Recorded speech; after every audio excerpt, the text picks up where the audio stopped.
international lecturer. She's the founder and CEO of MCI, Medical Coaching Institute, and is a medical coaching master trainer. Over the last 15 years, Shiri has worked with international leading pharmaceutical companies, medical organizations, and hospitals, including MSD, GSK, Teva, Pfizer, GlaxoSmithKline, Sanofi, the Israeli Ministry of Health, and many more. Shiri's vision is to facilitate change in the medical system through medical coaching and communicational skills, adherence, resilience, and medical leadership trainings.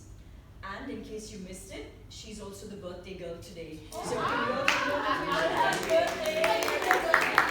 After the session, we can give her birthday bumps. Yes. Okay.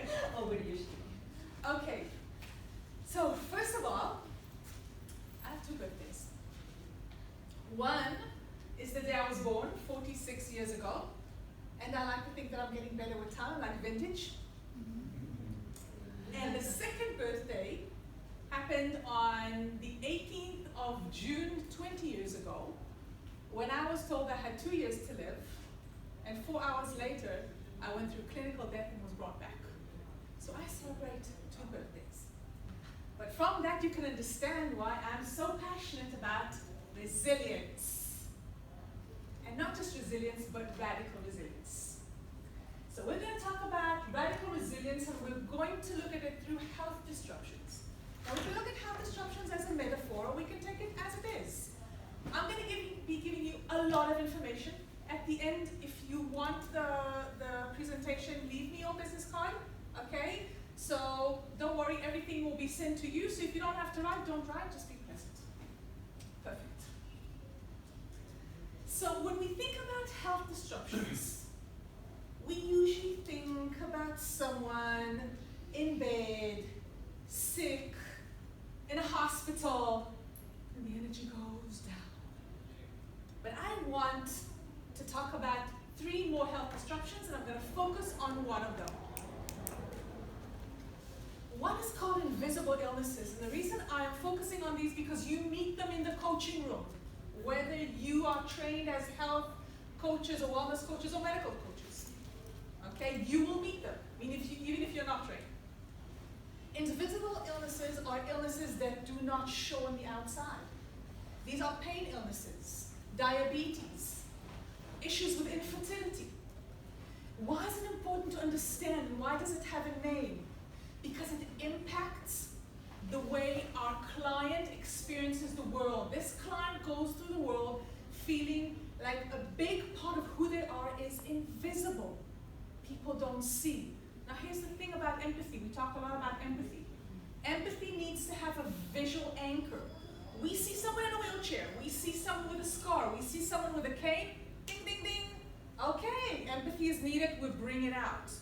But if I have a coworker, and that coworker is constantly tired, and it seems they're not chipping in, and they're not really being a team member, and every other day they're not showing up for work or they're showing up late, and there is no evidence of an illness, I will not go into a place of empathy. I will go into a place of judgment.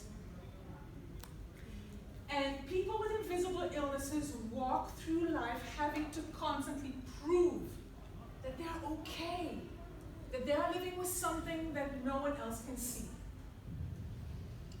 The second health disruptions are caregivers. We talked about millennials. I want to talk about the generation before millennials. This is a generation that first time in history are double caregivers. They're caring for children and they're caring for aging parents. Now here's the good news and the bad news. We live longer, we get sick younger. All of us, most of us, have sick parents. So we become caregivers. Now imagine a child, a spouse, or a parent has a chronic illness or is going through a medical crisis. Imagine the amount of stress, imagine how that would impact our client. So we have a client coming in for coaching, completely different issue, fulfillment, future work, and they need, after the coaching, to run and take care of their parents or their spouse or their child. We need to know that. We need to know what that means, because that drains resources from our client. And the last one, and this is where I'm going to focus, is burnout.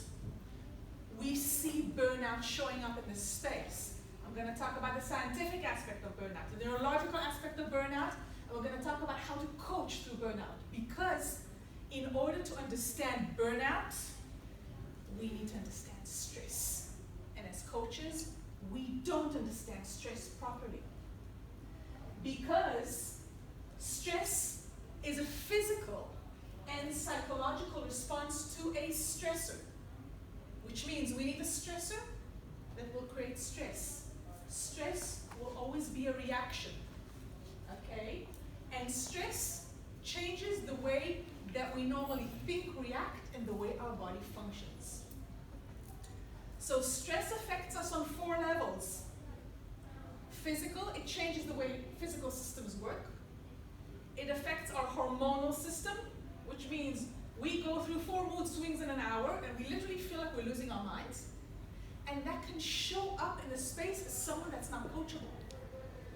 It affects the way our brain works. So we remember less. It's difficult for us to prioritize. It's difficult for us to learn new things. It's difficult for us to go into a meta view, and it's difficult for us to hold different perspectives. And these are all the things that coaching is made of. Okay? And then it affects our behaviors. So we can shift into different behaviors that do not seem appropriate, that do not seem proportional to the situation. So if I have a client stepping into the coaching space saying, I'm suffering from anxiety attacks, I'm feeling completely desperate, okay? Nothing works for me, and I'm feeling depressed. Oh, and by the way, I have a birthday. You go like, okay, maybe therapy. The problem with chronic stress is that it disguises as many other things. It will disguise as PTSD. It will disguise as attention deficit disorder. It will disguise as anxiety disorder. It will disguise as depression. It is not. And when you understand chronic stress, and we'll talk about it in a sec, you can coach it. But it's so different than acute stress. Because acute stress, we know how to coach. Acute stress is going to be a shorter response to one specific stressor. Promotion, deadline, marriage, birth, okay? Specific stressor on a specific place on the timeline. We know the beginning, the middle, and the end. Chronic stress is going to be ongoing exposure to 1 or 2 unresolved stressors. And if we go back to the health issue, many times these stressors, because they're connected to a medical issue or a health issue, they're not really resolvable. So what do we do if we have stressors that we cannot clear? They're unresolvable. Does that mean our client is doomed? No. We're talking. If I'm going too fast, stop me. Sometimes I'm all over the room. I have attention deficit disorder myself, and I cannot take medication. So, there you go. Okay.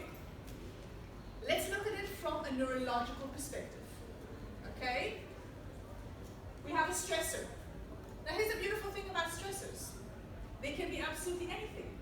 They are extremely subjective. What might stress me out doesn't have to stress you. Okay? Marriage, promotion, getting fired, getting divorced. All stressors. So, the brain will pick up on the stressor, we will give it meaning, and then our brain will identify it as danger. When I say danger, I mean that it's danger to the equilibrium. Doesn't mean that I'm going to die from it. Okay? Disruption is perceived as danger by the brain. Then, my body is going to react. So, in terms of the nervous system, there's going to be a shift from parasympathetic mode to sympathetic mode. Okay, so parasympathetic mode is the way that our nervous system functions during routine. Sympathetic mode is the way our nervous system functions in danger. And the body is going to release cortisol and adrenaline, 2 stress hormones. Then our brain is going to choose an action. Okay, and we're going to the 3 F's: freeze, fight, or flight. chooses one of these is pretty interesting. The good news is that our level of awareness has a lot to do with it. The less we are aware, the more we will choose out of instinct. The more we are aware, the more choice will come in. But if we look at these three, by the way, until about 20 years ago, there were only two. Okay, there were fight and flight. Yeah. But as awareness grew in terms of domestic and sexual violence, okay, through the work of many researchers, we became aware that there was a third F, which is freeze. So how does that show up? Freeze might show up in the workplace as a behavior where I choose not to confront, I ignore, okay? So I choose not to answer back, I choose not to engage. I observe the interaction. Absorb the interaction, not observe. I absorb the energy, I absorb the interaction. Fight might look like a confrontation. Okay, so I'm going to respond. I'm going to set some boundaries. Okay, I might make a counter offer. And flight means disconnection. So how does that show up in the workplace? It's me leaving the room.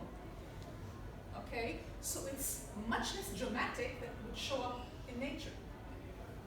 But it's still freeze, fight, or flight. After I've responded, theoretically speaking, I've cleared the stressor. Okay, I've cleared the situation, the conflict, they've been resolved. So now I am left with high levels of cortisol and adrenaline in my blood. I need to dump them somehow. I need to get rid of them, because if I don't, I'm never going to shift back to parasympathetic mode. And here, at this point, I need action and resolution. That can be emotional. Many times it's going to be physical. So you will see people talking a lot, okay, pacing around the room, needing to move, feeling restless, crying sometimes, people going out for a run, okay? This is where embodiment becomes very, very important, and working with the body.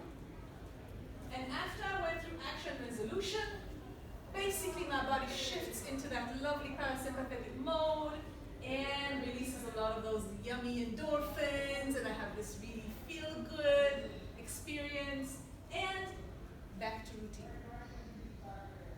This is how acute stress behaves, okay? Our brain is wired to deal with acute stress. More than that, for many of us, acute stress will create peak performance. You know those clients that reach peak performance when they have ridiculous deadlines, and when everything's on fire and the roof is collapsing in? Okay, acute stress. With chronic stress, the action resolution phase never happened. Meaning, we never shift back, we never go back to routine. We can spend days, weeks, months, years in freeze, fight, or flight.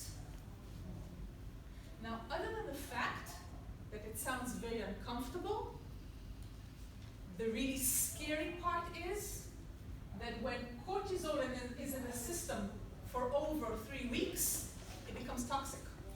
It starts poisoning us.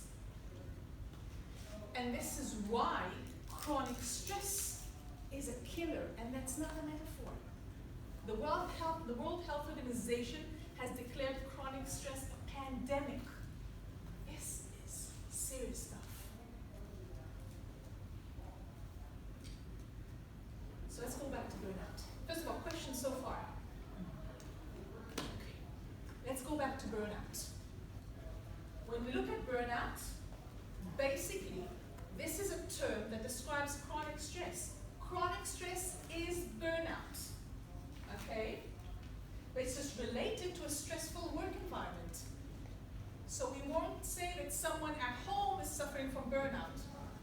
Although, we can, if we're looking at caregivers, we can basically say that caregivers have two jobs.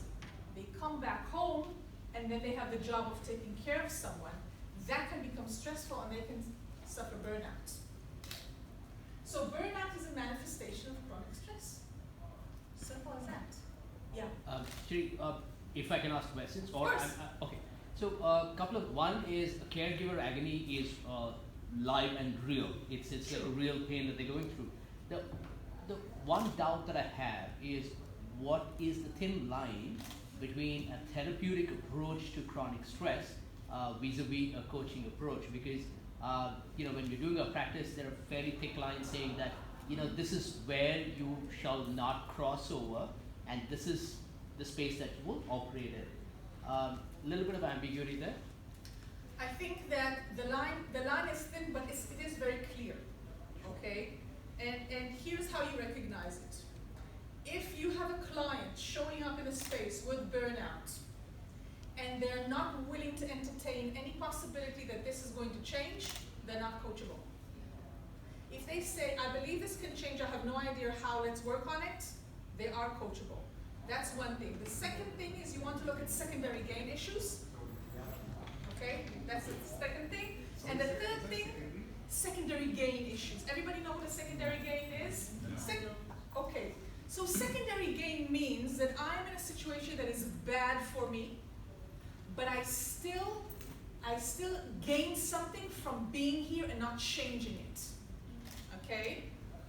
Now I have to tell you something. From a coaching perspective, secondary gain issues are belief system issues. We look at secondary gain like a limiting belief. The other thing is, if you have a client with secondary gain issues, you have a very intelligent client, because this is an intelligent strategy. Okay? Doesn't make sense. Okay? It's counterproductive, but it's intelligent. Okay. Somebody has come to see. So can you give an example? Yeah. Okay. So secondary gain. Actually, give an example from a client of mine. I had a client. Now this is going to sound to you classic therapy issues, and I'll tell you why it wasn't. She was referred to me by her doctor. I get a lot of referrals from doctors these days. And he said, listen, I have a client with a severe heart issue. She gets medication, oral medication, tablets. She takes them, and then at some point she stops taking them. And then they continue to deteriorate. I can't work with her like this. She's been hospitalized a few times. She is sabotaging the treatment. I don't know what to do with her, okay? Now, it sounds like a mental health issue. It sounds like a pathology, seriously. So I sit down with this lady, okay? And I say to her, so, what's going on, client? And says, listen, I know something is wrong, okay? I know my tablets are good for me. I know I need to take them. I want to take them. I know how to take them. Accountability. At some point, I simply forget taking them. I know, that's the expression I have, okay? I know it's not good for me. I know it's gonna mean I'm gonna end up in the hospital. I really wanna change this. If I don't change this, at some point, my health is going to deteriorate beyond the possibility of health. There has to be a way to change this. I have no idea how. And this is when I knew that she was coaching me. Okay? She said to me, I want to work on this. So we had a conversation. And we decided to talk with the part that's in charge of the behavior. In medical coaching, we look at things as behavior, internal behaviors and external behaviors. A limiting belief is a behavior, and illness is a behavior. Values are behaviors. It's all about behaviors. So we talked to the internal part that's in charge of the behavior. And what we realized was that for her, she grew up in a very poor family. Everybody was working. She's the youngest out of 7 brothers and sisters. She's been sick since she was a child. But because everybody was so busy, the only time she was held and loved and got attention was when she was sick. So for her, there was an inner conflict. If I get well, I'm going to lose love. If I'm sick, I have love. But I want to get well and I still want love. Bam, I'm conflicted. Okay? The moment she realized that she had an aha moment, says, okay, we need to resolve this now because I want this and this. That's a secondary gain issue. Does that make sense? Thank you. So we talked about burnout. I'm going to tap into what you said about caregivers, because when we're we're talking about caregivers, caregivers have a unique kind of burnout, which is called compassion fatigue. So compassion fatigue is a burnout that's connected to healthcare and medical environments. The term compassion fatigue, which is a powerful thing, I mean, think about the concept of compassion. When we come to a healthcare practitioner, what do we want? We want compassion. If that place is fatigued, oh my God, that's so scary. If a healthcare practitioner has fatigued compassion, they are no longer a healthcare practitioner, they are a medical technician. And God help us, okay? So, compassion fatigue is dramatic. Many times when we're talking about medical teams, and I work a lot with medical teams around the world, from emergency teams to chronic illness and end-of-life palliative teams, compassion fatigue many times will come with secondary traumatization. Secondary trauma or traumatization is a traumatic state, it's PTSD, but that's caused from witnessing someone else's agony and suffering. Okay, that's secondary traumatization. Many times they will come together, not always, by the way. And so this is the definition. It's a combination of physical, emotional, and spiritual depletion associated with caring for patients and significant emotional pain and physical distress. This is the definition. Today, as the research into caregivers, family caregivers, is expanding, the term compassion fatigue relates more and more also to caregivers. So think about that employee, okay, that has two parents in a nursing home. Okay, one is with Alzheimer's, and the other is just really sick. Third generation illnesses, or old people illnesses, like what they call them. Think about the fact that that employee is caring for both parents, and that person has a family, a spouse and children. We're talking about a client that is in risk of compassion fatigue. Now imagine this client has to work with other people and give them service and show empathy at work. There's no way. So, why is it important to know all of this? Because there's a relationship between health stress and health disruptions. And when we look about that relationship, the term psychosomatic comes up. So psychosomatic comes from Latin. Psycho means the mind, soma means the body, it's the connection. And we're going to look at that connection because it's important when we're talking about resilience, but we're going to look at it from a coaching perspective and not a New Age perspective. I have a lot of respect for New Age, but if we're here talking as professionals, we need to ground this knowledge. So, a psychosomatic illness is going to be a physical illness. By the way, for many years, when a healthcare practitioner would say, this patient has a psychosomatic illness, that was code name for this patient is crazy inventing the symptoms. Okay? That time is long gone. When we're talking about psychosomatic illnesses, we're talking about stress-related illnesses. So it's going to be a physical illness, disease, or disorder, okay, in which these physical symptoms are caused, or either caused, or triggered, or worsened by emotional and mental factors, meaning stressors. Okay? By the way, did you know that a large percent of cancers today are considered psychosomatic? Cancer. Okay? And experts estimate that 75 to 80% of all health-related issues are aggravated by stress. Okay. So now the question is, what can we do about it? Because this is why we're here. Okay? So first of all, understand stress. So I just gave you the basis. My invitation is go deeper. There's a lot of literature out there, okay? And if you want, I can recommend some books later. And the other is understand resilience in the context of stress. because resilience is taking into many directions. They're all fabulous. But we need also to understand resilience in the context of stress. So, this is the definition of resilience that we work with in medical coaching. We work with a definition that was created by the American Psychological Association, which means that resilience is the process of adapting well in the face of adversity, trauma, tragedy, threats, or even significant sources of stress, such as, and so on and so forth. What I want you to notice is this. It means bouncing back. Doesn't mean we don't fall. It means you get up.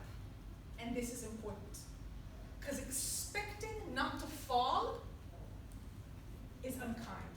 It's actually cruel. It's okay to fall. Resilience means getting up. So, I love the fact that they're using the term bouncing back, because when we think about bouncing back, what comes to mind? A ball. Yeah. So let's work with the metaphor of a ball. So here's a bouncing ball. In order for a ball to bounce, there's some criteria here. So first of all, the bouncing depends on the rigidity of the surface. The more rigid the surface is, the more we're going to have a bounce. If a ball's going to bounce, off something very soft, we're not going to really have a bounce. The size, shape, and material of the ball that affects its ability to bounce back. And its elasticity. Now let's translate that into coaching. So the rigidity of the surface is the nature of the adversity, the nature of the stressor. And stressors are very subjective. Size, shape, and material means skills, behaviors, actions. And elasticity is the ability to recharge. So far, so good? Questions? Okay. So now let's talk about radical resilience. Because radical resilience, especially in the context of stress, means we need to deal with emotions. There's no way around it. So, let's say a few words about emotions. Emotions are messy. We can't control them. We can't bypass them. If they're in the space, we can't send them to wait outside the room like some of us do with gremlins. No, can't do with emotions. Okay? We need to work through them. So we can look at emotions as energy in motion. Okay, they can definitely shake things around like energy does. But it also means that if we look at emotions as energy in motion, if we try to stop it or contain it or suppress it, it's going to resurface in the way that we didn't expect. And if we look at stress and the energy of stress, if we try to suppress it or ignore it, it can resurface as mental issues, emotional issues, or even physical issues. Okay? It needs to come out. It's pressure. It needs to come out somehow. I want to talk about the 4 medical coaching premises regarding emotions because it's very different than the way we usually work with emotions in coaching. First of all, in medical coaching, there are no negative or positive emotions. Emotions are emotions, period. We don't judge them. Okay? We do look at them as emotions that feel good and emotions that do not feel good. Okay? The distinction that we do make is between balanced emotions and imbalanced emotions. The difference is this. When an emotion is balanced, doesn't feel good. Okay? Talking about balance. How do I know an emotion is balanced?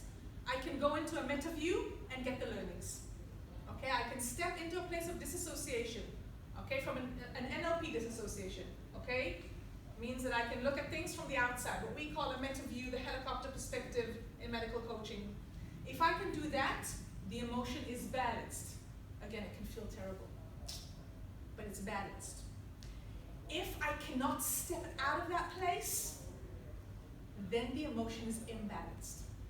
And And I want to give you a few examples. Let's talk about, you know what, we're going to start with happiness, okay? Because everybody says happiness is a positive emotion. It's not, it's just happiness. Not positive, not negative. When happiness is balanced, I can learn from it. And I can understand what makes me happy, what are the resources that are needed. Do you know how unbalanced happiness is called? Close. Euphoria. Euphoria is dangerous because it's not grounded. It's disconnected from reality. Looks very sexy, by the way. Okay? I had, in my coaching career, I had 2 euphoric clients. They fired me after the first session. And then they come back a few months later. Okay? Because euphoric people don't need coaching. Yeah. Can we look at anger in a I similar will. lens, right? Thank you. Let's look at anger. Okay? Anger, we tend to look at anger as a negative emotion. I say it's not. By the way, in medical coaching, we look at emotions in terms of context. So anger would be a normal reaction to an abnormal situation. Okay, especially in the context of illness. If I have a client with stage 4 brain cancer and they're pissed off, thank God. Normal reaction to an abnormal situation. If they were not pissed off, seriously, they would need therapy. Okay? So, balanced anger, I can step out of the situation and learn from it. Now, anger is an amazing teacher. It will teach us about ethics. It will motivate us into action. I mean, look at history. Absolutely. People have done serious things because they were pissed off. Anger will teach us about boundaries. Okay? Anger is an amazing teacher. But when anger is imbalanced, it becomes rage. Rage is a forest fire. It cannot be contained. Rage takes over. So when I work with clients around emotions, what we do is create a system and a structure to shift back from unbalance to balance. Let's talk about fear. Fear is a good teacher. It's not negative. Fear will teach us to be careful. Fear will teach us about boundaries. Fear is a motivator. When fear is not balanced, it becomes anxiety. And let's look at sadness. Because sadness is also an amazing teacher. Sadness teaches us about compassion, and about empathy, and about connection, and about vulnerability.